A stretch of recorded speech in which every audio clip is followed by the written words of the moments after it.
یہ صرف میرا ہی مسئلہ نہیں ہے، جی ہاں، یہ صرف میرا ہی معاملہ نہیں ہے۔ سنیے اس کہانی کو، بات پوری سمجھ میں آ جائے گی کہ ایک چوہا کسان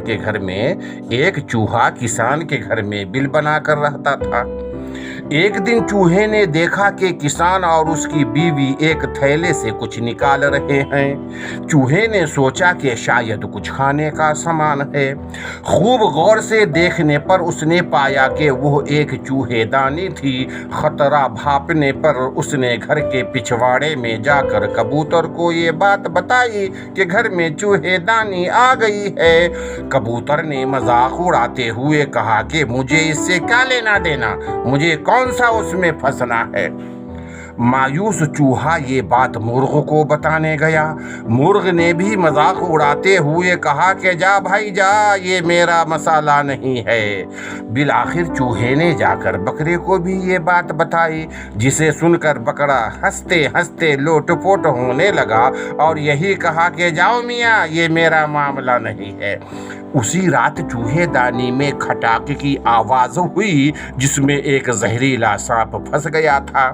اندھیرے میں اس کی دم کو چوہا سمجھ کر کسان کی بیوی جب اسے نکالنے لگی تو سانپ نے اسے ڈس لیا۔ طبیعت بگڑنے پر کسان نے حکیم کو بلوایا، جس نے اسے کبوتر کا سوپ پلانے کا مشورہ دیا۔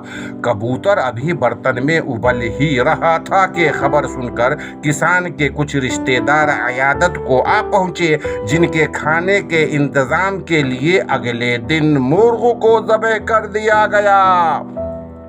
کچھ دنوں کے بعد کسان کی بیوی مر گئی، جس کے جنازے اور تعزیت پر آنے والوں کی ضیافت میں بکرا کاٹنے کے علاوہ کوئی چارہ ہی نہ تھا، جبکہ چوہا تو کب کا دور جا چکا تھا، بہت دور۔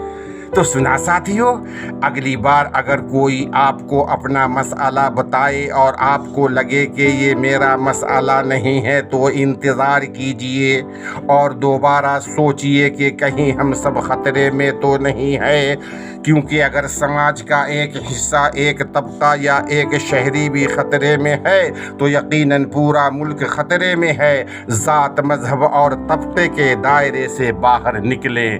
میرے عزیز ساتھیو، صرف اپنی ہی ذات تک محدود مت رہیے، دوسروں کا بھی احساس کیجیے، کیونکہ پڑوس میں لگی آگ آپ کے گھر تک بھی پہنچ سکتی ہے۔